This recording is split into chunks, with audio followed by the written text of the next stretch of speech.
Hello friends, welcome to lingua arts online English classes. और आज आपके सामने एक सेंटेंस दे रहा हूँ, ठीक। एरर का ही है और देखेंगे इसको हम लोग किस तरह से सॉल्व करेंगे, ठीक। सेंटेंस आपके सामने है, आप देख सकते हैं, ठीक है। तो सेंटेंस ये है आपके सामने, he asked me why did I call him a rogue. He asked me why did I call him a rogue, ठीक। इसमें चाहे तो हम लोग कुछ इस तरह से देखिए, ही आस्क्ड मी पे आपका 1 आ जाएगा, यहाँ पे पार्ट 1 है एरर का, ठीक। फिर आपका यहाँ पे हमारा 2 आ गया एरर का पार्ट, ठीक। और फिर हमारा ये आ गया, हमारा यहाँ तक का आ गया हमारा 3, और फिर लास्ट में आ गया एक नो एरर, ये हो गया हमारा 4, ठीक। तो अब आपको ये sentence, he asked me why did I call him a रोग, नो एरर, ठीक। सेंटेंस काफ़ी आसान है और हो सकता है कि आपको क्या बोलते हैं, आपने आंसर निकाल भी लिया होगा, लेकिन खैर हम लोगों को आंसर से तो जितना मतलब है ही है, उससे अलावा इससे भी मतलब है कि आपको उस सेंटेंस में क्या क्या सीखने को मिला है, ठीक है। तो साथियों आइए देखते हैं कि आपको इस सेंटेंस में क्या क्या सीखने को मिला है, ठीक। किसी भी एरर की शुरुआत मैंने हमेशा बताया आपको सब्जेक्ट और वर्ब से की जाती है, ठीक। तो आइए देखते हैं हम लोग, हमारा सब्जेक्ट वर्ब क्या है। हमारा सब्जेक्ट वर्ब क्या है? हमारा सब्जेक्ट है ही, और ये है हमारा वर्ब, और ये है हमारा ऑब्जेक्ट। अब यहीं से देखिए पहली बात निकल करके आ गई, जैसे मैंने आपसे बोला ना, हर वर्ड में आपको एक इम्पॉर्टेंट रूल बताऊंगा नए एंगल से, जैसा कि आपको किसी ने शायद ना बताया हो, या जैसे बताया भी होगा तो मैं उसको दूसरे तरीके से बताऊंगा। देखिए क्या आ गया, तो पहला रूल जो हमारा निकल के आता साथियों, रूल 1, पहला रूल जो हमारा निकल के आएगा यारो, वो ये है कि अगर हमारा सेंटेंस की स्टार्टिंग में आस्क्ड या टोल्ड या सेड लिखा है ना, he asked me, he told me, he said to me, तो समझ लीजिए आने वाले जितने भी वर्ब होंगे, क्योंकि ये पास्ट में था, आने वाले जितने भी वर्ब होंगे वो सिर्फ और सिर्फ पास्ट में होंगे, ठीक। तो ये पॉइंट लिख लेते हैं, ठीक।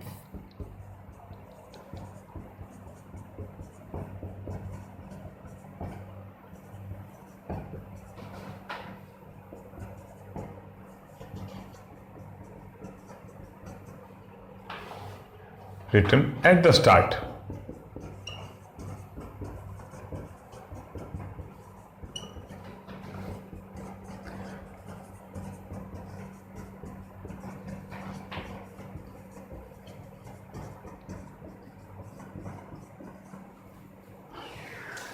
All the verbs afterwards should be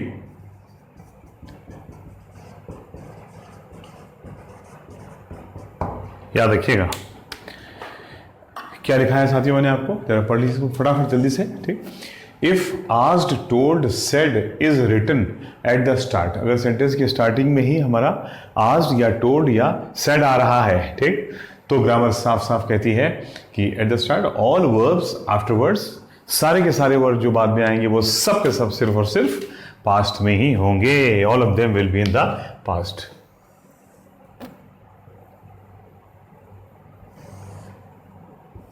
ये है हमारा पहला रूल, ठीक है।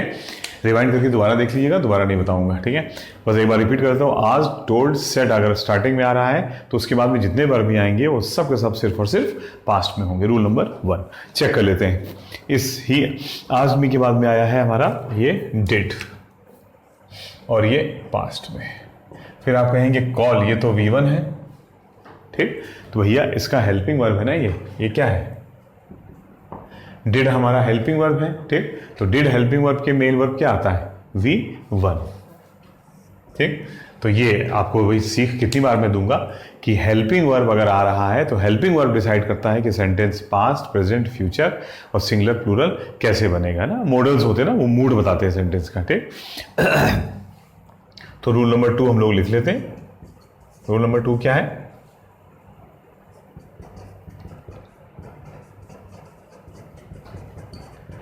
if there is helping verb if there is a helping verb, अगर हमारे पास में हेल्पिंग वर्ब है, ठीक,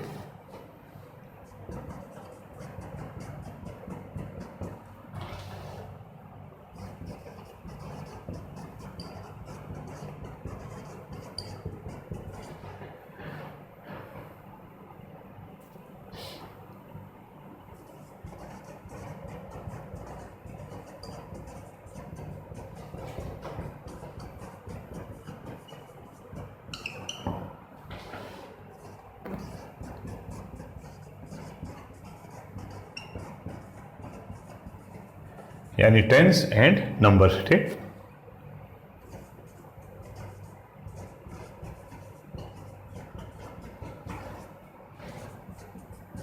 मोटा मोटी ये रूल लिख लीजिए, क्योंकि कई स्टूडेंट जो है वो जो स्टार्टिंग तैयारी कर रहे होते हैं वो इस रूल में काफ़ी कंफ्यूज रहते हैं। तो रूल नंबर 2 हमारा कहता है साथियों, ठीक, मैं आपको ऑनलाइन बता जाऊंगा, if there is a helping verb, ठीक, अगर हमारे पास में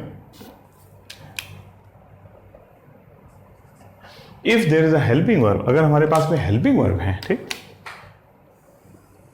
ठीक है, then it changes according to, तो ये चेंज होता है किसके हिसाब से, पास्ट प्रेजेंट फ्यूचर यानी time tense and singular plural यानी number of a subject and sentence.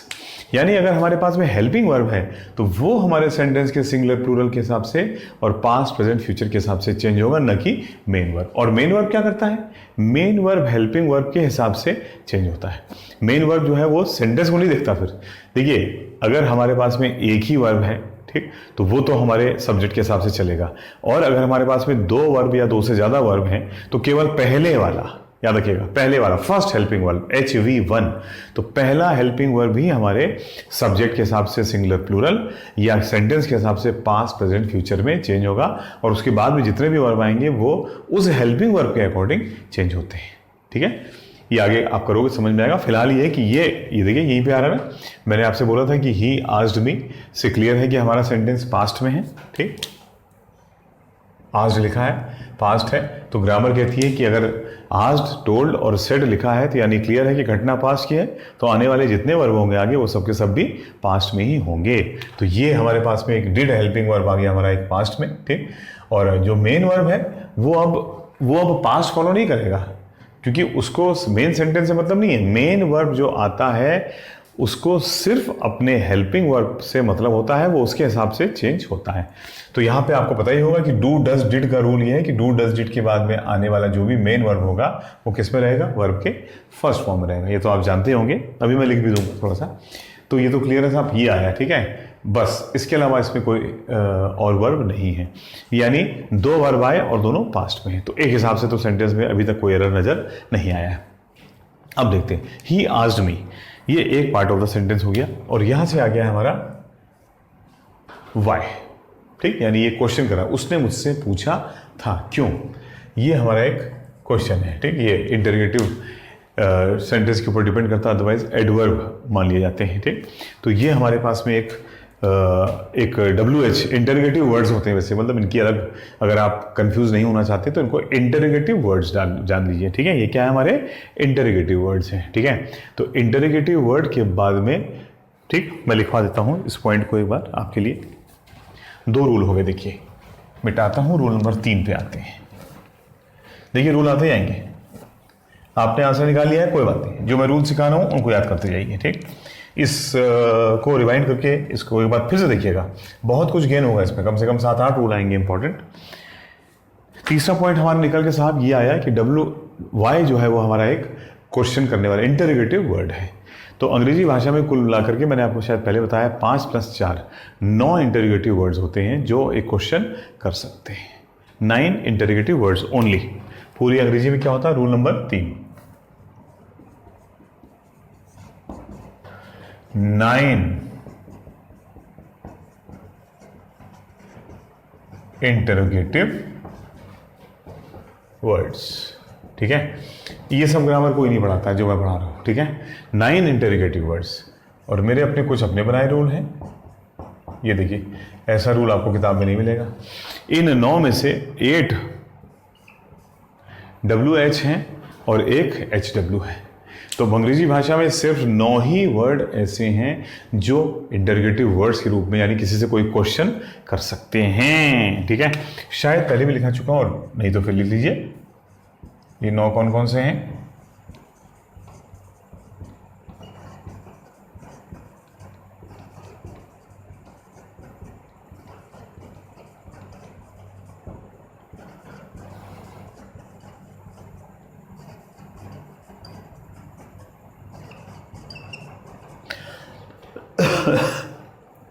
who, whose, whom, what, which, where, when, why।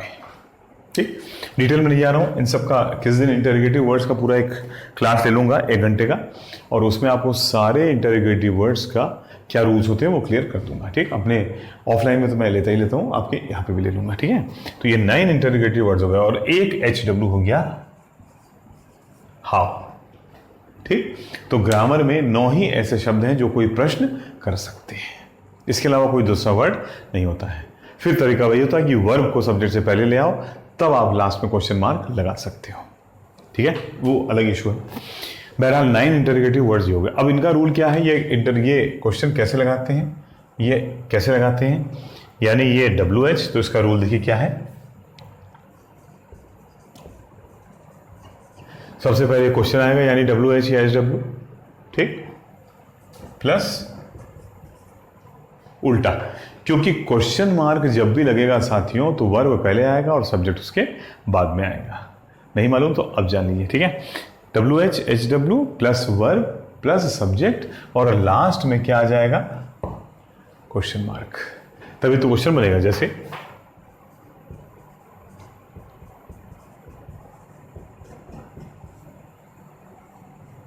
अब इस बहस में अभी नहीं आते हैं कि अनिल हमारा क्या है यहाँ पे। ठीक, फिलहाल हु हो गया हमारा इंटरोगेटिव वर्ड। ठीक, ये हो गया हमारा WH, इज हो गया हमारा वर्ब, और अनिल हो गया हमारा सब्जेक्ट। ठीक, तो ग्रामर बिल्कुल क्लियर है, और लास्ट में लग गया क्वेश्चन मार्क कि जब इंटरोगेटिव वर्ड्स आएंगे और वो कोई प्रश्न पूछ रहे होंगे, यानी वो इंटरोगेटिव लास्ट में इंटरोगेशन का मार्क लगा होगा, क्वेश्चन मार्क लगा होगा, तो फॉर्मेट बनेगा WH HW plus verb plus subject और लास्ट में क्वेश्चन मार्क। ठीक है, जैसे आपने यहाँ पे देखा, देखिए यहाँ पे क्या हो रहा है, WH HW plus verb plus subject, WH HW plus verb plus subject. लेकिन एक गलती होगी शिवान जी, ये भी तो है, इसमें प्लस क्वेश्चन मार्क लगा यहाँ पे, who is Anil plus question mark. 1 2 3 4 चीजें आनी चाहिए इस सेंटेंस में, क्वेश्चन मार्क तो कहीं लास्ट में है ही नहीं, यानी ये इंटरोगेटिव सेंटेंस नहीं है। अगर क्वेश्चन मार्क नहीं है तो इसका मतलब ये इंटरोगेटिव सेंटेंस नहीं है, ये एक नॉर्मल एफर्मेटिव, एक पॉजिटिव सेंटेंस है, एक जनरल सेंटेंस है जो एक क्वेश्चन कर रहा है लेकिन इंटरोगेटिव के सेंस में नहीं है। ठीक है, तो अगर y plus verb plus subject हो रहा है तो लास्ट में क्वेश्चन मार्क लगना चाहिए था, क्वेश्चन मार्क नहीं लगा है। इसका मतलब अगर क्वेश्चन मार्क नहीं लगा है तो वर्ब सब्जेक्ट से पहले नहीं आ सकता है, और वर्जन के कुछ रूल्स हैं उनको छोड़ करके। ठीक, तो याद रखिएगा, अगर क्वेश्चन मार्क नहीं आएगा, ठीक, तो अगर क्वेश्चन मार्क नहीं आएगा तो वर्ब भी सब्जेक्ट से पहले नहीं आ सकता है। ठीक है, if there is no question mark then subject plus verb. Question mark है तो वर्ब प्लस सब्जेक्ट, वर्ब पहले, और क्वेश्चन मार्क नहीं है तो नॉर्मल सब्जेक्ट पहले। ठीक है, तो यहां पे क्योंकि लास्ट में क्वेश्चन मार्क नहीं है इसलिए बड़ा क्लियर है, ठीक, कि इसको ये डिड वर्ब प्लस सब्जेक्ट, यहीं पे कुछ गड़बड़ी है, ये नहीं हो सकता है, दिस इज रॉन्ग। गलती हम लोगों ने पकड़ ली। सीखने को सेंटेंस में क्या क्या है वो भी बहुत सारी चीज देखेंगे। ठीक, तो why did I call him a रोग, इसके बजाय क्या होना चाहिए, देखिए अभी क्या है वो नहीं, अभी क्या होना चाहिए, सब्जेक्ट आगे आएगा वर्ब पीछे चला जाएगा, तो ये हो जाएगा वाई, क्या होना चाहिए, वाई आई डिड कॉल, यही तो बनेगा देखा जाए तो। अब ये है या नहीं वो बात की बात है, लेकिन क्या बन जाएगा भाई आई सब्जेक्ट आगे आ जाएगा और डिड बाद में आ जाएगा, क्योंकि क्वेश्चन मार्क तो है ही नहीं। तो WH आया, फिर सब्जेक्ट आ गया, फिर वर्ब आ गया, जैसे नॉर्मल सेंटेंस में होता है। ठीक है, तो अब हमारा रूल नंबर यहां पे आ जाता है, यानी हम देखिए इस सेंटेंस में हम करेक्शन और इंप्रूवमेंट दोनों चीज लेकर के चल रहे हैं। गलती निकल के आ गई 2 में, आपने आंसर लगा दिया 2, आगे बढ़ गए, लेकिन हमको इंप्रूवमेंट भी चाहिए, यानी अगर ये गलत है तो सही करके क्या होगा। तो आइए साथियों, रूल नंबर 3 आपने नोट कर ही लिया होगा, नहीं किया होगा तो बाद में इसको रिवाइंड करके एक बार फिर से देख लेना, देखना जरूर, ठीक। थोड़ा मैं इसीलिए फटाफट बता रहा हूँ क्योंकि आप इसको दोबारा देख सकते हैं, ठीक, और देखना चाहिए कोई भी इंपॉर्टेंट चीज मिल रही। रूल नंबर 4,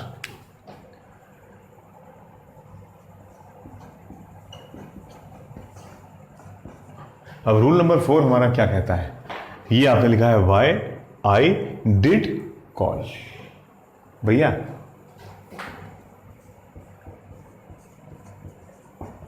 पहले तो शॉर्टकट लिखो, फिर लॉन्ग कट समझाऊंगा।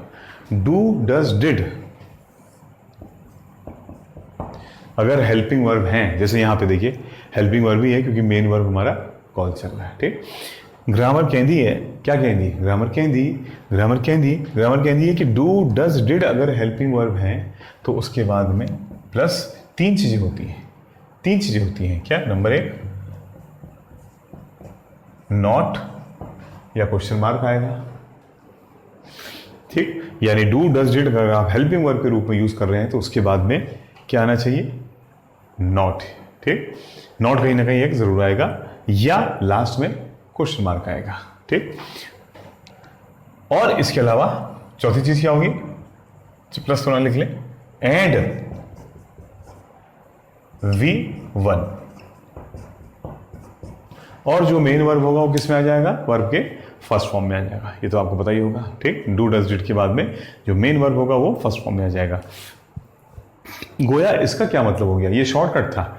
जैसे ही किसी सेंटेंस में डू डज डिड देखो, सबसे पहले चेक कर लो कि उसके बाद में कोई नॉट आया है कि नहीं, नॉट नहीं है, आ गया है तो अच्छी बात है, और नहीं आया है तो सीधे एंड में चेक करो कि क्वेश्चन मार्क लगा है या नहीं। यानी डू डज डिड का प्रयोग एज हेल्पिंग वर्ब हम लोग सिर्फ 2 काम के लिए करते हैं, सिर्फ 2 काम करिए, 1% का एक्सेप्शन छोड़ दिया, 2 काम के लिए करते हैं 99%, सेंटेंस को नेगेटिव बनाने के लिए नॉट के द्वारा, और सेंटेंस को इंटरोगेटिव बनाने के लिए क्वेश्चन मार्क के द्वारा। इसको पॉइंट को लिख लेते हैं यहां पे, क्या लिखेंगे मेरे हुजूर, ठीक, देखिए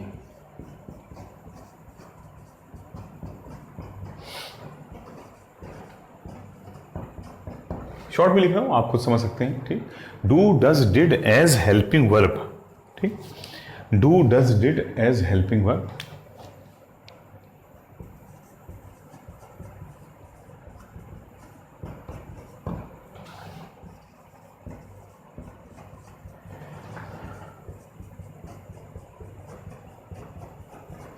are used to make a sentence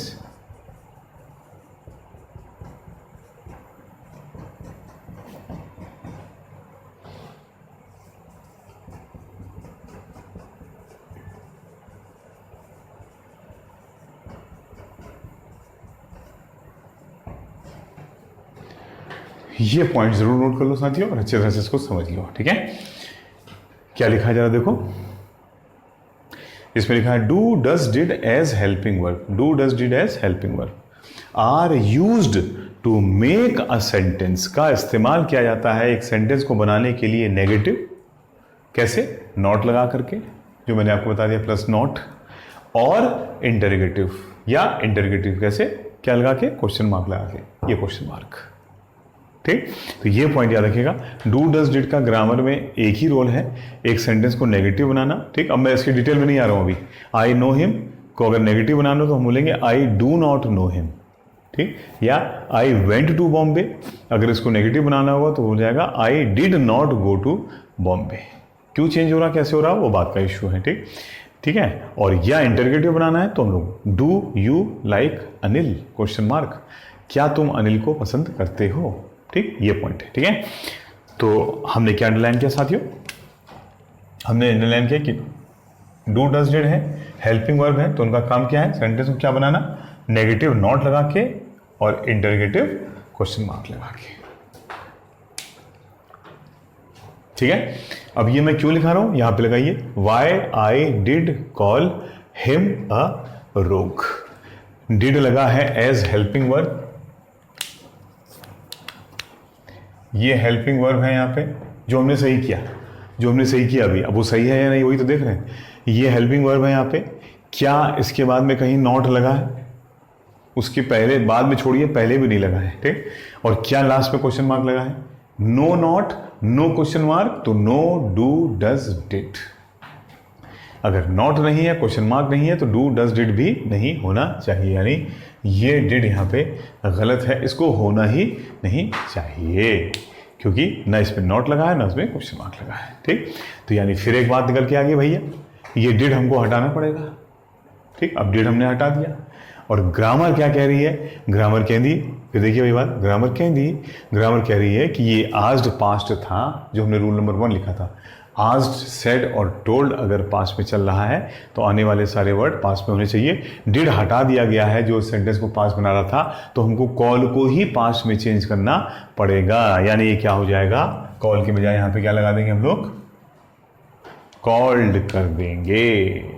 called लगाते ही वो सिंपल पास्ट यानी वर्ब के सेकेंड फॉर्म में चला जाएगा। वाई आई कॉल्ड हिम, ठीक। थोड़ा सा स्पीड तेज रखी है, थोड़ा सा, वो इसलिए कि आप कम समय में इसको देख लें वीडियो को, और फिर एक बार जब मन करे तो रिवाइंड करके देखिएगा, 2-3 बार देखिए, आपको बहुत सारी चीज़ें, ठीक। हम जो पढ़ा रहे हैं वो तो लेयर्स हैं, उनमें पढ़ते खुलती जाएंगी, आपको बहुत सारी चीज़ें आप खुद अपने रूल्स बनाने लगेंगे, ठीक है। तो ये पॉइंट निकल के आ रहा है, ठीक है साथियों। तो ये कॉल्ड होना चाहिए। रुक जाओ, जल्दी क्या है, अभी चेक तो कर ले ये भी सही है कि नहीं है, ठीक। ही आस्क्ड मी एक सेंटेंस हो गया, वाई लगा के दूसरा सेंटेंस आ गया, वाई नया subject number 2 I, why I called him, called हो गया हमारा V2 वर्ब का सेकेंड फॉर्म, और हिम हो गया हमारा object. Why I called him a rogue. अब ये रोग क्या होता है? इसको हम लोग बोलते हैं भाई बुरा व्यक्ति, कुटिल, कुटिल व्यक्ति, ठीक, यानी अ बैड इविल पर्सन, ठीक। इंग्लिश में क्या हो जाएगा? तो ही आज भी उसने मुझसे पूछा कि भाई तुमने मुझको इविल या कुटिल व्यक्ति क्यों कहा था, ठीक। अब सेंटेंस पढ़ते हैं साथियों। ही asked me why I called him a रोग। लग तो रिया है कि सेंटेंस सही है, अर्ज किया है, लग तो रिया है कि सेंटेंस सही है, लेकिन है या नहीं देखते हैं। अरे शेर थोड़ी पढ़ रहा था, बात कह रहा था भैया, तुम तो सोच रहे थे सेकेंड लाइन में भी ऐसी कुछ आएगा, ठीक है। तो आइए देखते हैं हम लोग कहाँ पे गलती हो रही, क्या गलती हो रही है साथियों। तो रूल नंबर 4 तो आपने नोट कर ही लिया होगा, मैं इसको मिटा देता हूँ, और अब हम लोग आ जाता है इसका एक और महत्वपूर्ण रूल, जिसको आप इन जनरल वैसे जानते हैं, लेकिन वही है, जानना एक बात हो गई और प्रैक्टिकली समझना कि वो रूल कहाँ लगेगा एक अलग बात हो गई। वही सब सिखाने का मेरा इरादा है कि आप रूल जानते हो तो उसका एप्लीकेशन सही करें, और नहीं जानते हो तो जान लें, ठीक। अब हमारा आता है यहाँ पे रूल नंबर 5, सॉरी पहले देख लेते हैं क्या हो रहा है। तो साथियों यहाँ पे एक हिंट मैं आपको दे रहा हूँ, और हिंट ये है कि इसमें हमारे पास में 2 सेंटेंस हो गए हैं। ही आस्क्ड मी पहला सब्जेक्ट वर्ब ऑब्जेक्ट, और वाई आई कॉल्ड हिम नया सब्जेक्ट वर्ब ऑब्जेक्ट, ठीक। यानी यहाँ 2 सेंटेंस आपस में साथ साथ आ रहे हैं। और अरे वाह, ये देखिए ये भी पास्ट में है, V2 सिंपल पास्ट आस्क्ड, और ये भी पास्ट में हो गया है कॉल्ड। तो थोड़ा सा हिंट आपको मिल गया होगा, 2 सेंटेंस हैं और दोनों पास्ट में हैं। कुछ याद आया? अगर हमारे पास में 2 सेंटेंस है और दोनों पास्ट में हों, ठीक, तो क्या आपको ये नहीं लगता है कि पास्ट परफेक्ट का रूल भी चेक करना चाहिए? याद आया? अगर 2 सेंटेंस पास्ट में हैं तो पहला काम आप ये करेंगे कि ये चेक करेंगे कि यहाँ पास्ट परफेक्ट वाला रूल तो नहीं लग रहा है। और वो रूल कब लगता है? जब एक बार घटना पहले हो चुकी हो और दूसरी घटना बाद में हो रही हो। चेक करते हैं ये, ठीक। ही आस्क्ड मी, उसने मुझसे पूछा था, why I called him a rogue, मैंने उसको एक कुटिल व्यक्ति क्यों कहा था। उसने मुझसे पूछा था कि तुमने मुझको भाई एक बुरा व्यक्ति क्यों कहा था। यहाँ तो बड़ा क्लियर है, दोनों घटनाएं साथ में नहीं हो रही हैं। जो वह पूछ रहा है वो बाद में हो रहा है, और कुटिल व्यक्ति कहने का काम पहले ही दिन एक दिन पहले या एक घंटे पहले या एक महीने पहले हो चुका है। तो साथियों यहाँ पास्ट परफेक्ट का रूल लग रहा है, यानी रूल नंबर 5 या 6 जो भी चल रहा हो, शायद 6 चल रहा है, मुझे ध्यान नहीं, ठीक, वो आप अपने हिसाब से चेंज कर लेना। तो 6 रूल क्या कहता है, कौन सा रूल है ये पास्ट परफेक्ट का रूल है भैया, ठीक, जिसमें क्या आता है 2 पास्ट इवेंट्स। इसमें क्या होता है 2 पास्ट इवेंट्स होते हैं, जैसे यहां पे हो रहे ही आस्क्ड मी, आई कॉल्ड हिम, उसने मुझसे पूछा था, मैंने उसको पुकारा था, ठीक, 2 पास्ट इवेंट्स, ठीक, सिंपल।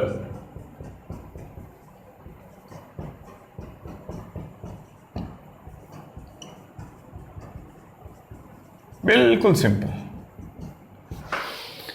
फर्स्ट इवेंट, बस, तो ग्रामर बिल्कुल साफ बोले, दो इवेंट्स हैं पास्ट में, तो जो अगर एक इवेंट पहले हो चुका है तो फर्स्ट इवेंट पे लग जाएगा हैड प्लस V3 यानी पास्ट परफेक्ट, जो घटना दोनों में पहले हो रही है।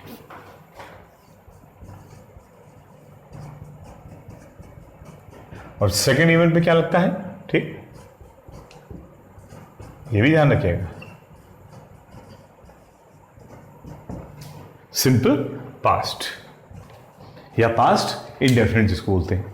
तो पहले वाले पर पहले जो घटना होगी, पहले लिखी गई होगी नहीं, पहले जो घटित हो रही होगी उस पर लग जाएगा had plus V3 past perfect, and the second one will become, ठीक, सिंपल पास्ट, जो बाद में हो रही वो V2 में चली जाएगी। जैसे इसका एक सेंटेंस लिख लेते हैं साथियों, ठीक,